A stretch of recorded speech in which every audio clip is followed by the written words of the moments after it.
Welcome again to our Adult Sabbath School. We are in our Reforming Worship series, and specifically we are under a sub-series, which is the study of Jesus Christ. We have been looking at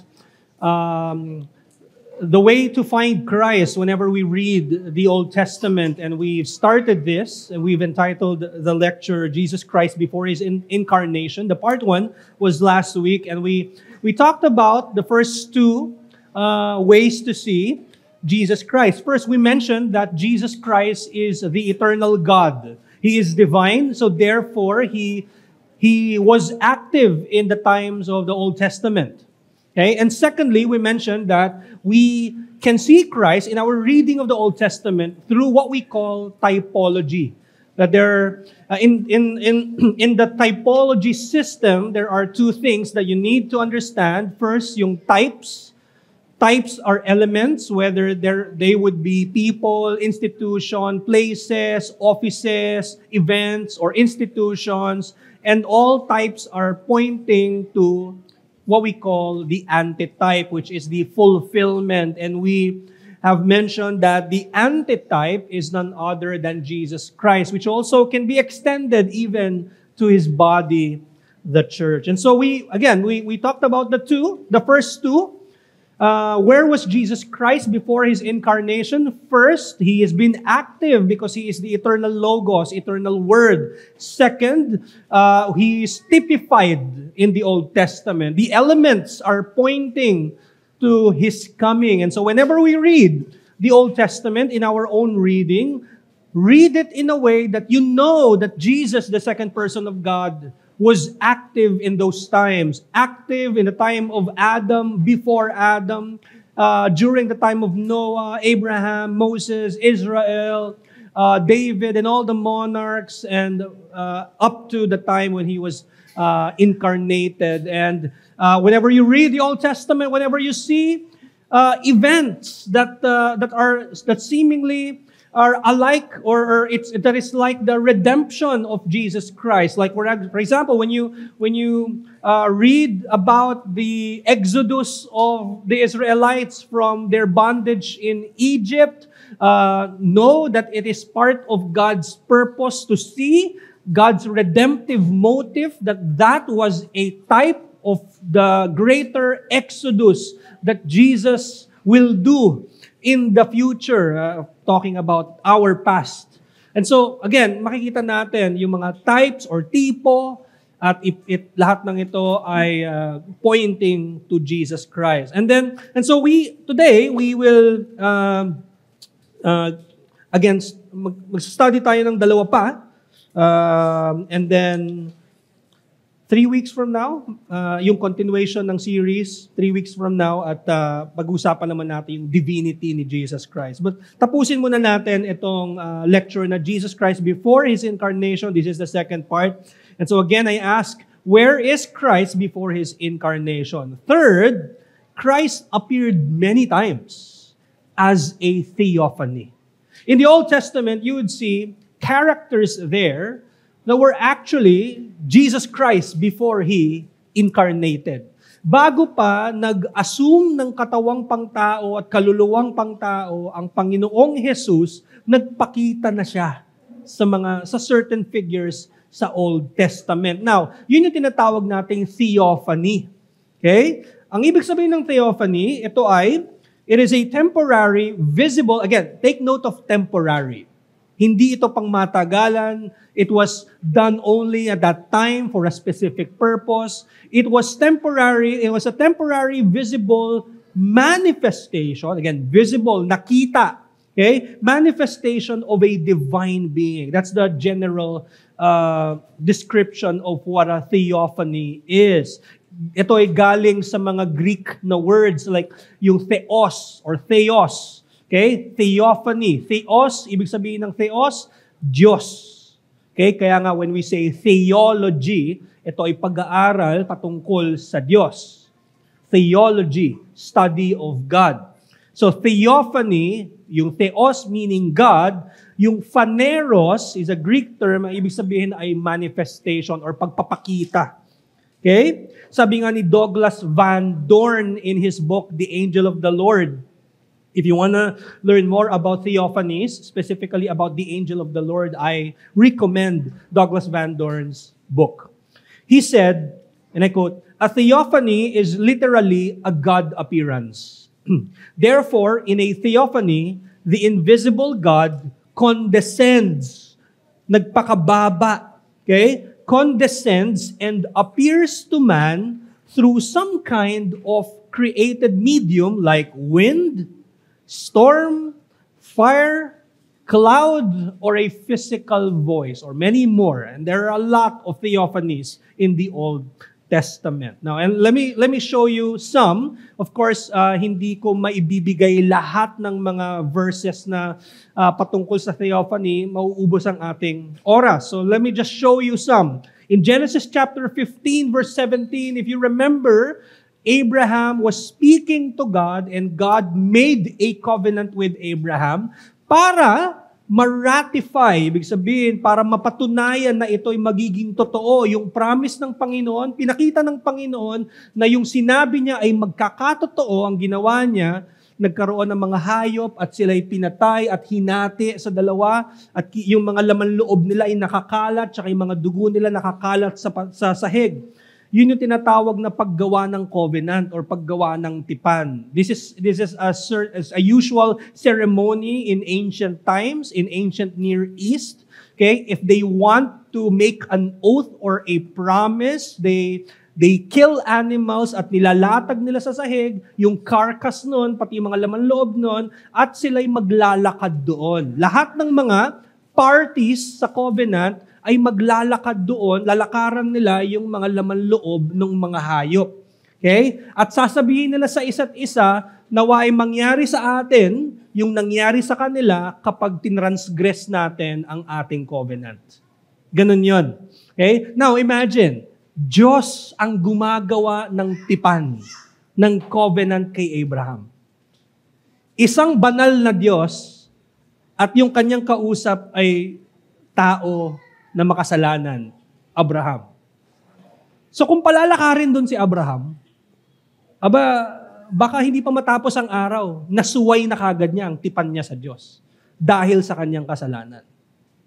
And so ginawa ng Diyos, in His grace and mercy, it was God who walked twice. Dapat, yung dalawang parties ang maglalakad. Yung una, and then yung pangalawa. Pero nangyari, Diyos pareho yung naglakad. Right? In what form? Dito na papasok yung theophany.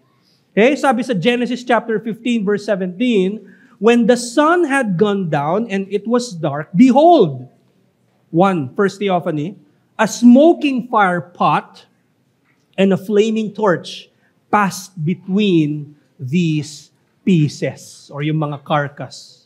Diyos ang gumawa. Okay? Nag-promise ang Diyos and that was, by the way, that was a conditional covenant. If Abraham did not keep the covenant, it was just for God to punish Abraham. But here's the thing, it was God who walked through that form of a theophany. And you know what? The other party, si Abraham, and together with his people, they did not keep God's covenant. And so, nararapat parusa sa kanila. Ang Diyos yung naglakad. Hence si Kristo ang naparusahan. You see?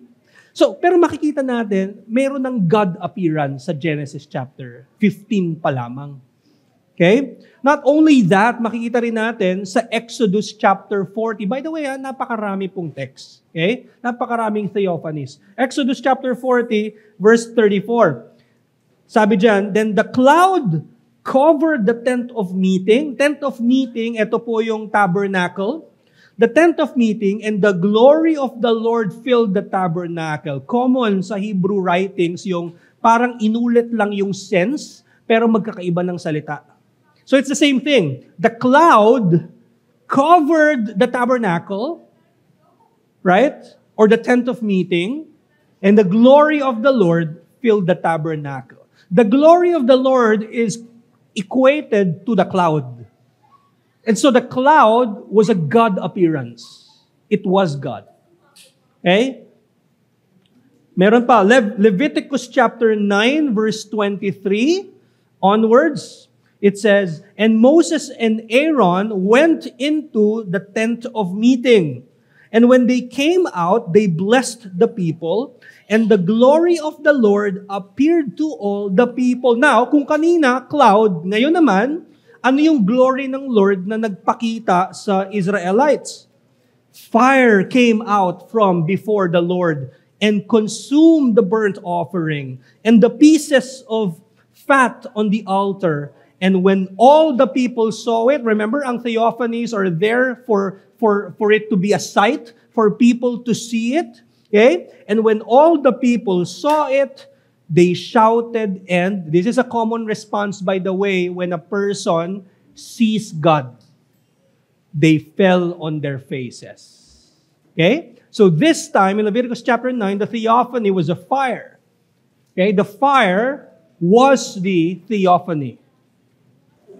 Now, marami nagsasabi, which I agree din, specifically naman sa person ng Holy Spirit, nagpakita ang Holy Spirit in a theophany. Remember, God the Father, you can't see because God the Father is Spirit. The Holy Spirit is not composed of a body. And so even ang Holy Spirit, nagkaroon din siya ng theophany, especially when Jesus Christ was baptized. Okay? In Matthew chapter 3, verse 16, it says there, "And he saw the Spirit of God descending like a dove." Okay? Na talagang parang nagkaroon ng anyo na dove in order to be seen. Okay? Of course, merong ibig sabihin yon. Yun yung kumbaga yun yung empowerment, enabling grace para kay Kristo, para magsimula siya ng kanyang ministry. Nagsimula yun sa baptism. But again, we can see the Holy Spirit became visible in a sense that He descended like a dove and He came to rest on Jesus Christ. So kita natin doon na si Holy Spirit ang companion ni Jesus Christ all throughout His life, by the way. Okay? Nagsimula yun doon. So again, that's specific to the third person of the Holy Spirit.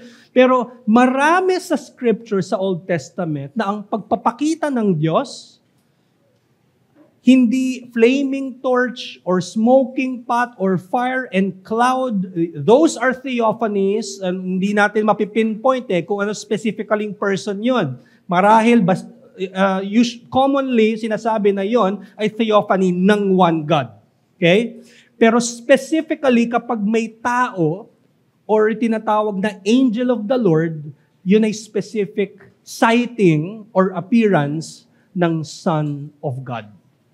Okay? Yun ang titingnan natin ngayon. Okay? The man-like and the angel of the Lord appearances in the Old Testament are considered pre-incarnate appearances. Pag sinabi natin pre, ano ibig sabihin ng pre? Ibig sabihin ng pre, before. Okay, bago yung incarnation.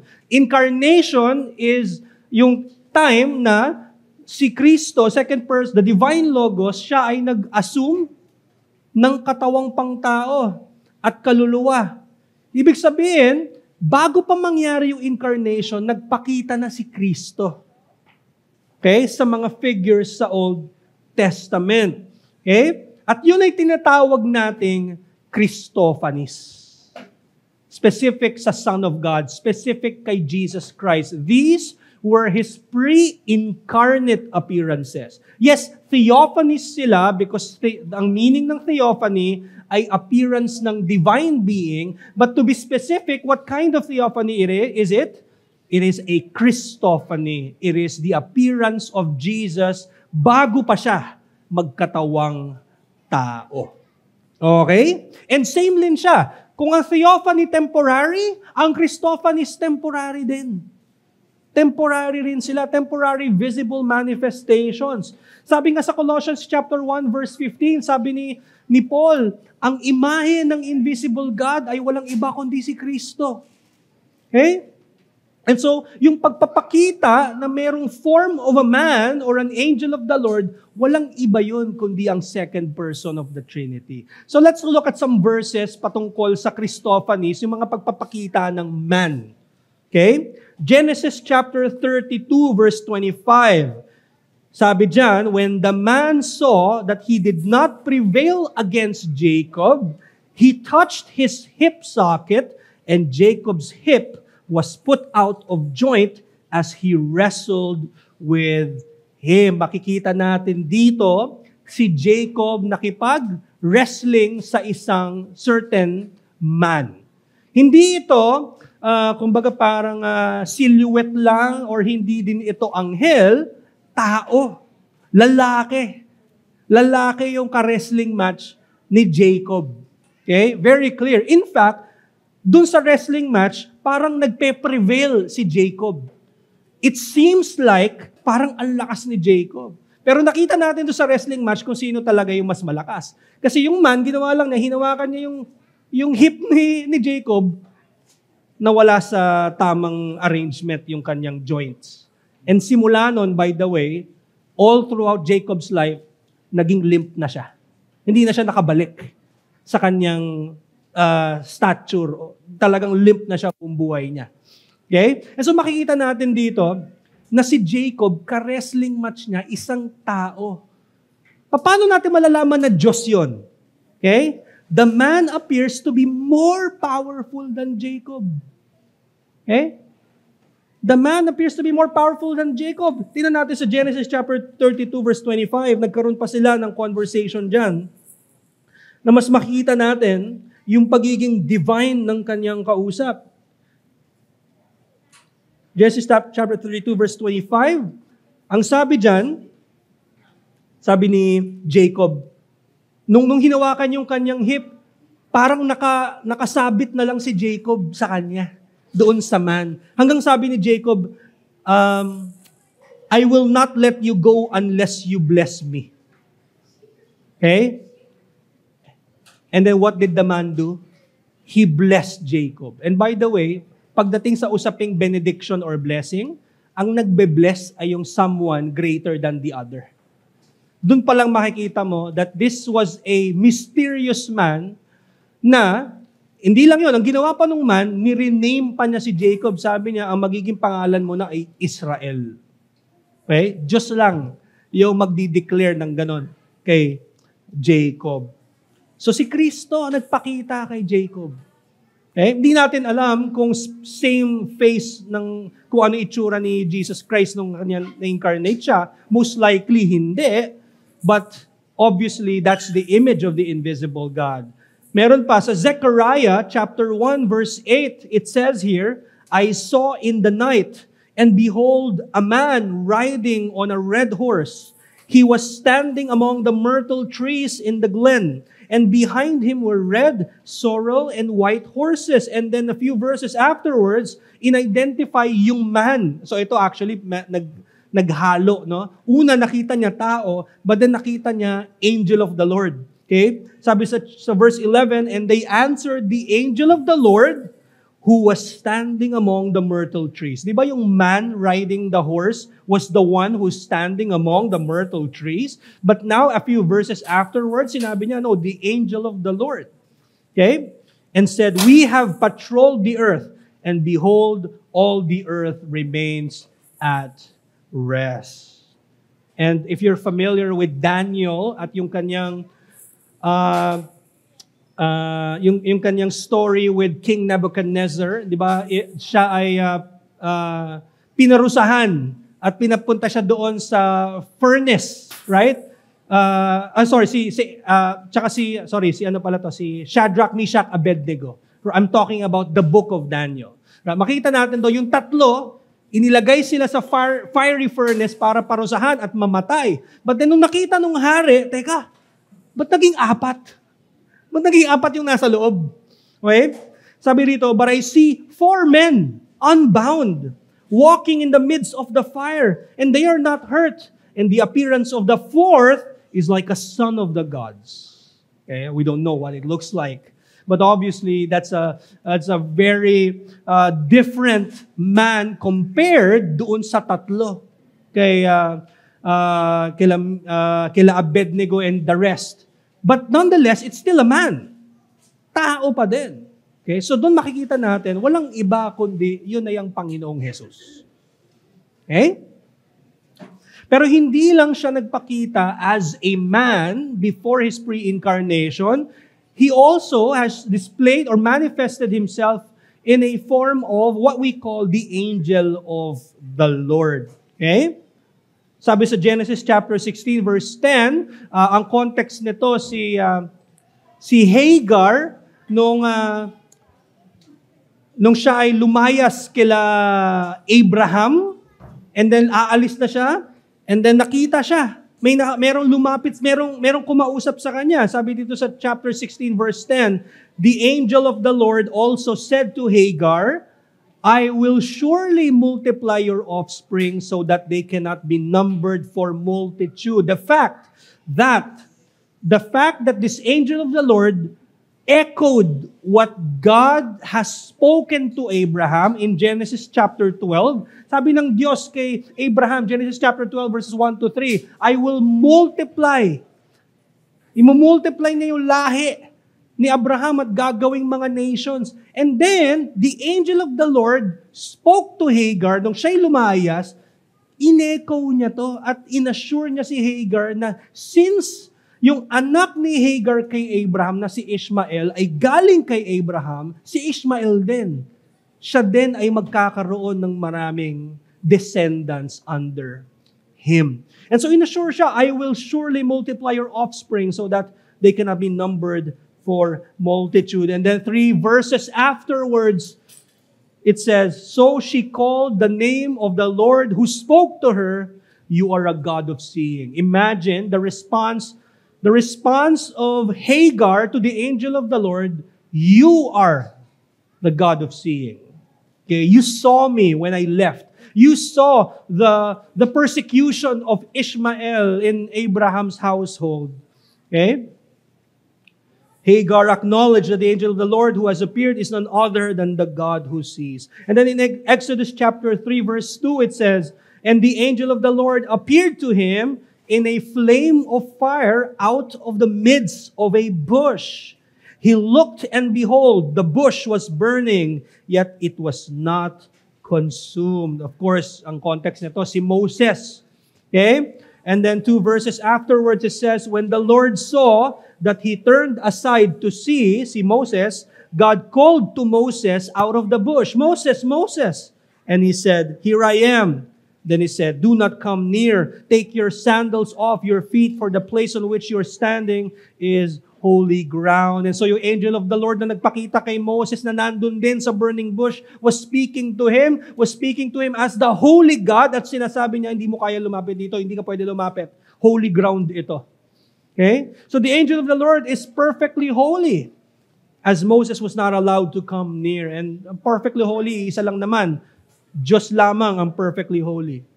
Okay? So again, this is another God appearance. The angel of the Lord is none other than Jesus Christ Himself. Okay? So the point here is that Christophanies anticipates the highest pinnacle of divine appearances. Lahat ng mga pagpapakita ni Kristo sa simula, iyon ay ina-anticipate lamang. Anticipatory lamang ito sa pagdating ng pinaka-highest. The highest. Sorry, I'm superlative, no? The highest of the highest. Yan. Divine appearance. And that is the incarnation of Jesus Christ. Okay? That is, by the way, if the theophanies, or specifically the Christophanies were but temporary, why this is the greatest of all appearances kasi ang incarnation ni Kristo ay forever. Walang katapusan.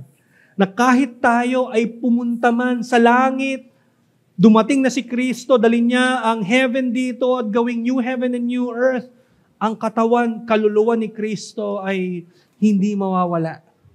In fact, the reason why we are able to stand in the new heaven and the new earth because of Christ's incarnation. Because He continues and He remains to be our mediator. Okay? If not for the incarnation of Christ, there will be no salvation. If Jesus Christ, the second person of the Trinity, did not assume body and soul, walang kaligtasan. Walang kaligtasan. Okay? Walang kamatayan kung siya ay hindi nag-incarnate. And so again, lahat ng mga pre-incarnate appearances should point us to the greater divine appearance of none other than Jesus, who became human for us. Sabi ni W.G.T. Shedd in the On the Holy Trinity Doctrinal Treatises, he said, "A theophany, though a harbinger anticipatory of the incarnation, differs from it by not effecting a hypostatical or personal union between God and the creature." Now, I want to explain. Magkaiba, sinasabi ni W.G.T. Shedd, yung mga appearances ni Christ before doon sa actual incarnation niya. Yes, si Kristo ay nagpakita in the form of man, in the form of the angel of the Lord, but that is different from His actual incarnation. In His incarnation, talagang nagkaroon ng union ang divine at human. Ito, nagpakita lang as a form. Okay? And God can do that, basically. Pero etong incarnation, ang divine person ni Kristo ay talagang nag-unite and never ever will be part. Hindi na magkakahiwalay yung divine at humanity niya. And then he said, "But when the Logos appeared in the form of a man, He united Himself with it." So patungkol sa incarnation. So that it becomes a constituent part of His person. So yung pagiging union ng humanity at divinity ni Jesus Christ, hindi mo yun pwede i-divide. In fact, you cannot speak of it as parang merong separate human nature. Kumbaga parang si Kristo ay human nature lang at walang divine nature or vice versa. You can't speak that way. So hindi mo na madi-divide yon. According to W.G.T. Shedd, a theophany, as Augustine notices, is temporary and transient. The incarnation is perpetual. Meron tayong mga lectures patungkol sa hypostatic union so that we will understand yung union ng divine at ng humanity ni Jesus Christ. More on that in the next lectures. Lastly, how can we see Christ in the Old Testament? Well, He was promised in the Old Testament. Christ is not only seen in typologies, we looked at that last week, but also through explicit promises. Kasi yung mga typology, implicit siya eh. Maliban na lang kung explained to us in the New Testament. For example, si Adam explicitly explained in the New Testament na type si Adam. For example, Romans 5, merong comparison ni Kristo tsaka ni Adam. 1 Corinthians 15, may comparison ni Kristo tsaka ni Adam. That's, kino-compare na yung type sa antitype. That's explicit, yung typology. Meron pa, yung si Jonah. Si Jonah ay, siya ay kinain ng malaking fish, di ba? Dahil sa kanyang disobedience, ilang araw siya doon sa loob ng isda. Naalala niyo ba? Ilan? 40 days? Ilan? 100? Ilan? 3 days, right? 3 days and 3 nights. Now, explicit din yun sa New Testament. Sabi ni Kristo, just as Jonah was inside the belly of the fish, so also the Son of Man will also be inside ng earth. Ibig sabihin yung grave. So, explicit yung typology. Pero karamihan sa mga typology, hindi explicit. Right? Like kunwari yung Exodus, hindi naman specific or explicitly sinasabi sa New Testament, yun ay nagpapakita ng pag-exodus ni Kristo mula sa ating sinful or bondage. Right? At marami pang ibang hindi explicit. Pero sa promises, there are explicit promises that point to Jesus Christ. Nung time ng Old Testament prophets, at time ng Old Testament Israelites, hindi kagad nila yung nakita. In fact, sabi nga sa Peter, marami sa mga propeta, hinanap hinanap sa scriptures, pero hindi nila nakita si Kristo. But now we have the New Testament, mas malinaw na sa atin.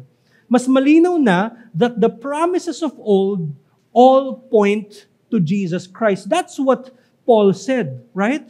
That's what Paul said in 2 Corinthians chapter 1, verse 20. For all the promises of God find their yes. Ibig sabihin, lahat yon lahat ng mga promises na yon, lahat ay fulfillment nandito kay Kristo. That is why it is through Him that we utter our amen to God for His glory. And so let me show to you some explicit promises. Okay? Promises that explicitly point to the Lord Jesus Christ. But of course, you might say, teka, noong mga time na hindi talaga nila alam. That's true. But now we know because we have the New Testament. Okay? Again, hindi ito exhaustive list ng lahat ng promises, napakarami. And so, naglagay lang ako ng ilan.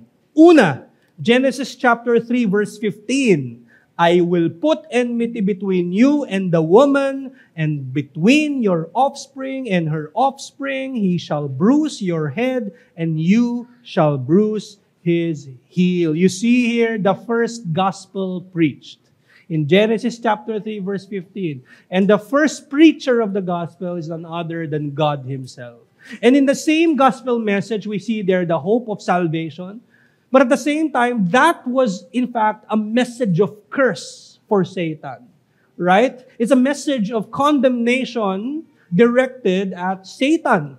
Okay? Because the seed of the woman, the son of the woman will come, and what this son of the woman or seed of the woman will do, he will in a sense reverse whatever this Satan or the serpent has done. And he will do it in a way that he will bruise the head of the serpent. It's a fatal blow. Okay? Ibig sabihin, mas talo si Satanas kasi ang blow sa kanya sa ulo. But at the same time, as he does it, or as he did it, siya din ay mabubrus ang kanyang heel. Okay? Merong tama rin sa kanya, pero not as fatal as the head injury of, in a sense, ni Satan. Okay? We know that points to the cross, right? Sa cross mismo na bruise ang heel ni Kristo, sa cross mismo na bruise ang ulo ni Satanas. And so this seed of the woman is a promise, and its fulfillment ay walang iba kundi si Kristo. And so when you read Genesis 3:15, you read it knowing, okay, this points to Christ. When you answer the question, where is Christ before His incarnation? You see these promises. Genesis 3:15, oh, si Kristo yun. Okay? Hindi lang yun. Genesis chapter 17, verse 8, when God promised to Abraham, it says, and I will give to you and to your offspring after you the land of your sojournings, all the land of Canaan, for an everlasting possession, and I will be their God. Now, you might say, the immediate fulfillment of this is none other than, you think it's Isaac?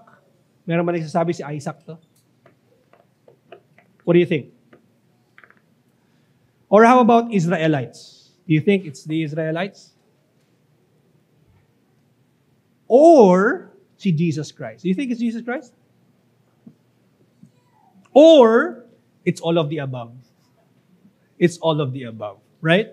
It points to Isaac. That's his promised son. Secondly, it points to the nation of Israel. Lahat sila ay descendants of Abraham. But ultimately, it points to Jesus Christ.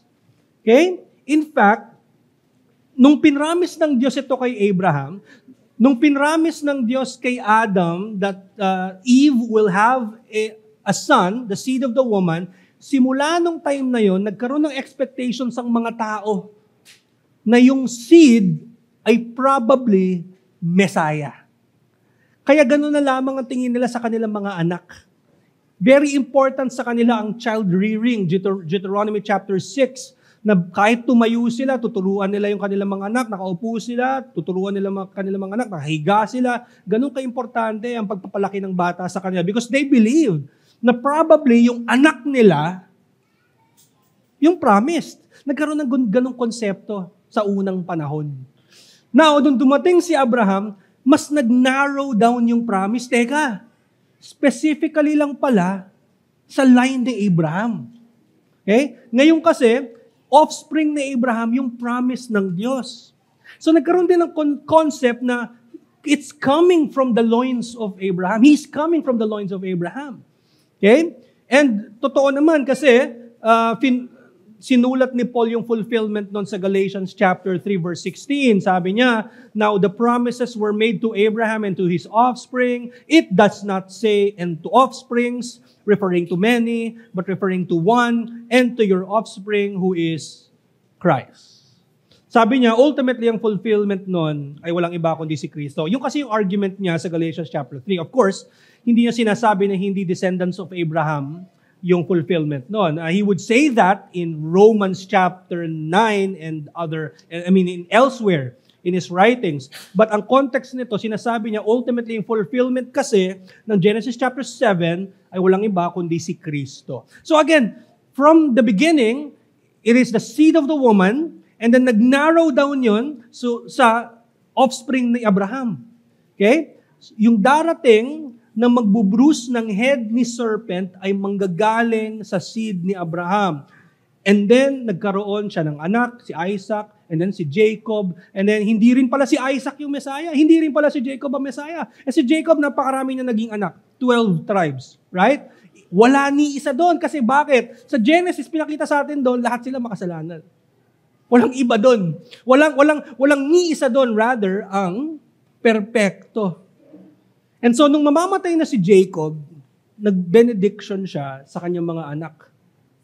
Specifically kay Judah, sinabi niya, the scepter shall not depart from Judah, nor the ruler's staff from between his feet, until that person who owns the kingdom of God, until tribute comes to him, and to him shall be the obedience of the peoples. So now he's saying, now, nag-narrow down na, kay Judah.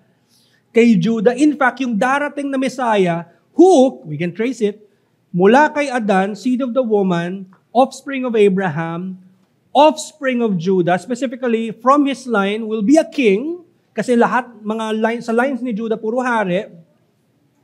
And so nagkaroon na ng, at least, again, nag-narrow down yung anticipation that the awaiting son will be a king from Judah's line.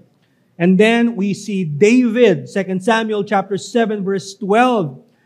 God promised to David, says, when your days are fulfilled and you lie down with your fathers, I will raise up your offspring after you, who shall come from your body, and I will establish his kingdom. He shall build a house for my name, and I will establish the throne of his kingdom forever. Now, this was God speaking to David. Is it immediately fulfilled in Solomon? Yes. Ito rin ba ay fulfilled sa lahat ng hari ng Judah? Hindi hari ng Northern Israel, but specifically sa Judah. The answer also is yes. But ultimately, it is fulfilled in Jesus Christ. Okay? Again, this narrows down the prophecy. Seed of the woman, offspring of Abraham, the kingly line of Judah, his offspring, and now David's line. And then we see Psalm 110 verse 4. By the way, pumili na lang ako ng mga verses dahil napakaraming promises. Sabi dyan, the Lord has sworn and will not change His mind. You are a priest forever after the order of Melchizedek. The Lord is at your right hand. He will shatter kings on the day of His wrath. Now, we already know, the people already know, okay, if they knew, most likely not all of them knew, but yung mga important figures sa Old Testament, may idea sila kung saan, napipinpoint nila kung saan galing si Kristo. Specifically sa Psalm 110, makikita natin, yes, we understand that Christ will be coming from Judah's line as a king, pero hindi lang siya hari, according to Psalm 110, siya rin ay pare. Siya rin pala ay priest. Okay?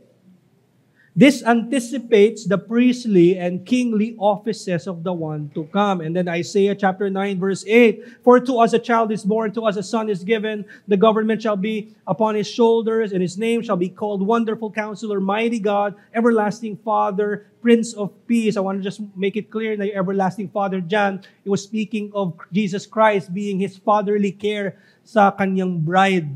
Okay? But dito naman, nag-narrow down doon sa fact na Diyos mismo yung bababa. Kasi Diyos yung pinoprophesy ni Isaiah chapter 9. Okay? And so makikita natin itong mga promises na to, lahat ng ito nagpo-point.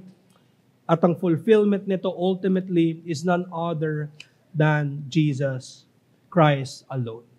Okay? So again, where is Jesus before His incarnation? You should read your Old Testament knowing that He has been active. There was not a time the second person was not active.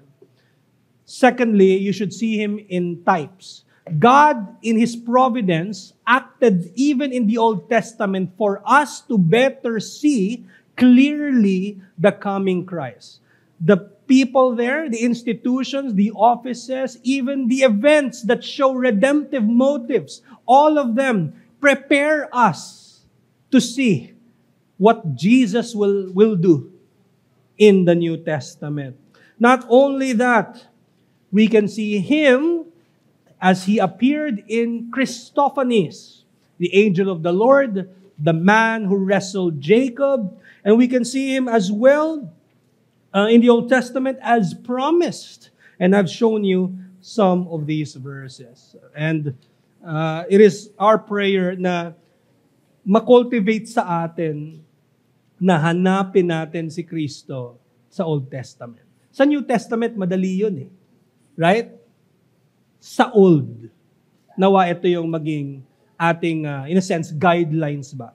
So let me share you quick lessons. Una, these pre-incarnate appearances of Christ helps us be more assured of His constant, unending presence. Okay? Nag-anticipate para sa atin, mas lalong nag-grow yung desire natin na mas makita si Kristo sa kanyang beatific vision.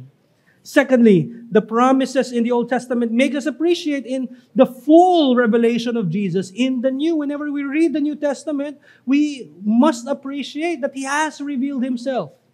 And actually, He continues to reveal Himself even in the preached Word. Thirdly, the whole Bible is Christ-centered. Okay? It is Christ-centered.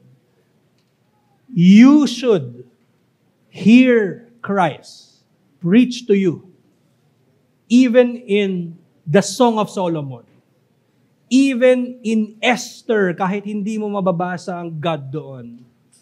Genesis, kahit hindi mo mababasa ang Jesus doon. You should see Christ. Okay? And if the Word is Christ-centered, then what we're doing here is also Christ-centered. Christ-centered. It must be. Our worship must be Christ-centered. According to Brian Chappell in his book, Christ-Centered Worship, our worship is never primarily about pleasing ourselves. Everyone knows that. Our worship is primarily about pleasing God. Everyone knows that too.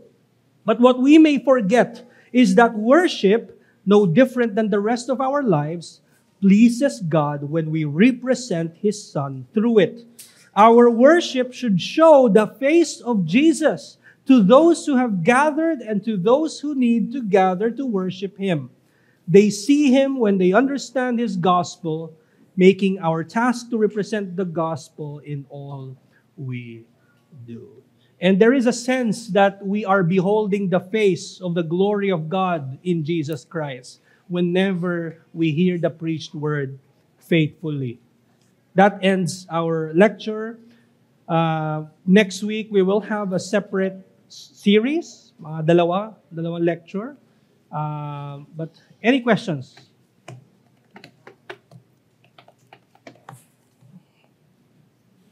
Yes, John. Hi, Paz. Did the pre-incarnate Christ have the same kind of body with all its organs and Did he have a brain? Did he have a heart? Or, I'm asking siguro related to anatomy, because I'm wondering if he had the same or similar body to that which the incarnate Christ had. Right. No. It seems like the pre-incarnate appearances of Jesus were times when he temporarily just took a form of a created being, specifically either a human or the angel of the Lord. But the incarnation should be seen as something different and distinct from his pre-incarnate appearances. Kasi doon sa incarnation, sabi sa Hebrews that the Father prepared a body for Christ. Now, the body prepared for Christ was not a body for his pre-incarnate appearances. The body prepared for him was a body that he was to assume in his incarnation. So there's a difference between his actual incarnation and his appearances. Most likely talaga nagpakita lang siya ng just like a man, just as God appeared as a smoking pot, malinaw na smoking pot siya kasi nakita talaga siya, most likely ganun lang. Pero hindi in a sense na talagang inassume yung human body and soul in a way that it would be permanent. Right? But he was still tangible. Oh yeah, kasi si Jacob was able to touch Wrestle. him. He was able to wrestle Jacob. Yeah. Yeah. Okay. Sige, pass. Yeah. Thank you. Any more questions? Oh, Deacon Neil.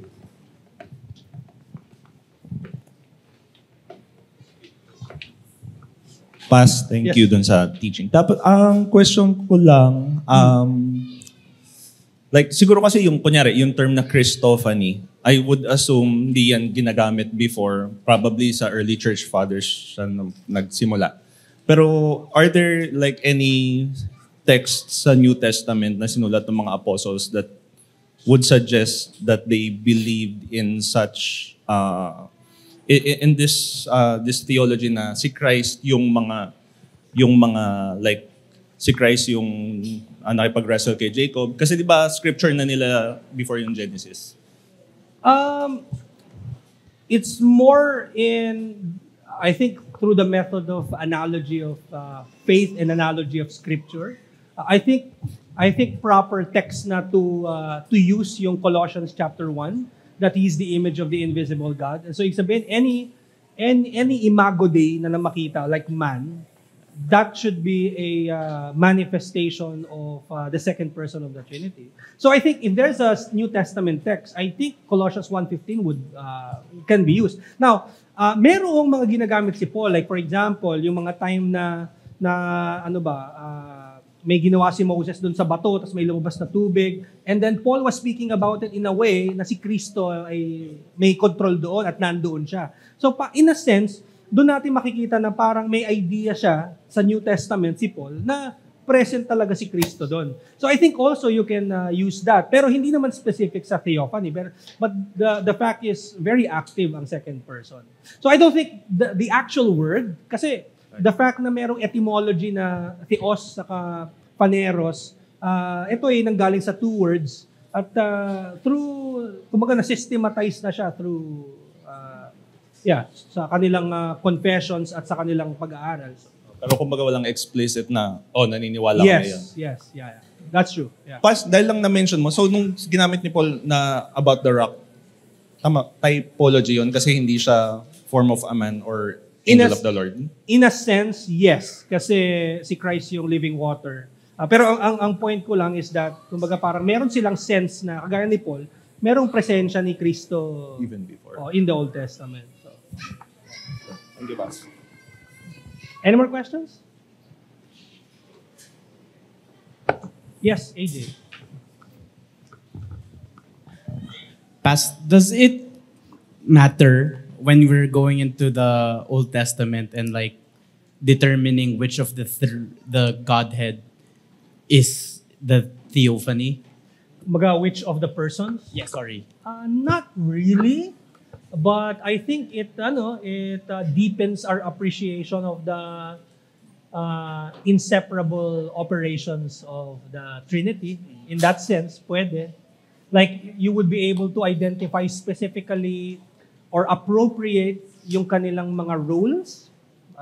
I think yun, mas magdi-deeper, I would say. Pero hindi naman to the point na parang malala pag hindi mo kagad na if that makes sense.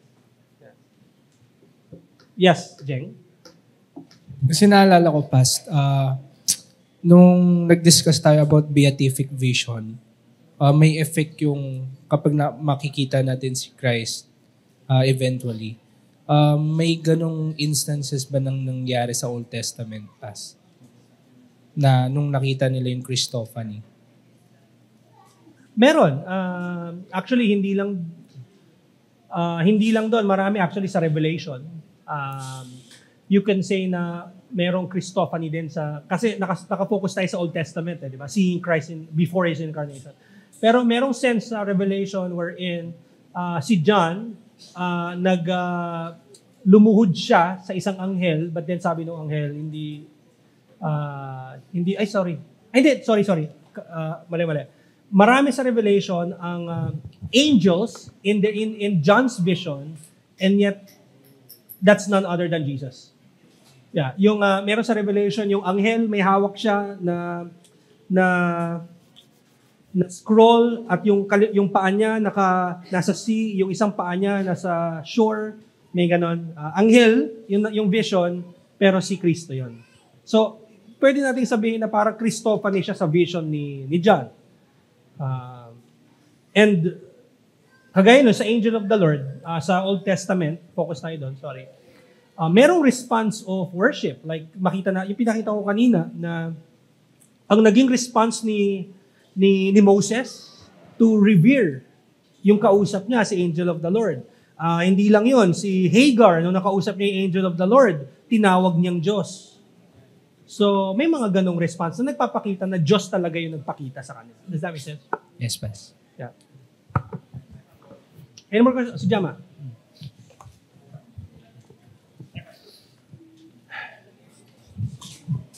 Ay, Pas, thank you sa lesson. Sobrang ganda yung lalong last point ni Brian Chappell. Tanong ko lang, Pas, sa time na glorification ni Jesus, when he's praying with the disciples, and nag-manifest si Moses and may isang prophet pa, are those theophanies, or are they literally kung sinong sabi sa Bible na, yun nga, si Moses nga talaga yun na pumunta doon? Hindi yung theophany. Right. Si Kristo, yun nagpakita siya, that's may glimpse of the glorified Christ. Right? Pero yung si Moses talaga yun kasi for some reason, they were able to know. Those were the two prophets. Okay. So iba yun. Thanks, Pas. Yeah. So it's not theophany kasi hindi sila theos. Last question?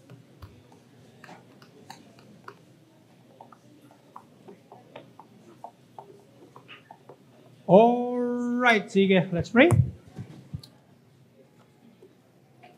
Our Most High God and our Heavenly Father, thank you, Lord, that you have revealed to us our Lord Jesus. Thank you that He assumed body and soul in order to live a sinless life and to die on the cross on our behalf.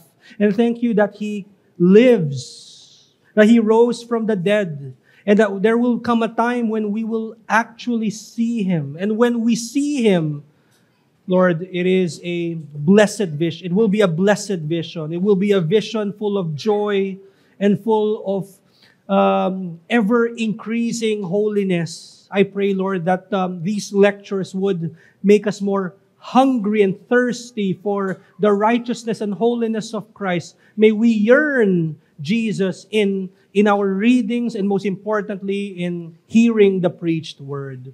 Lord, may you continue to sanctify the saints and may you continue, Lord, to call people to yourself for their salvation. We praise you in His name. Amen.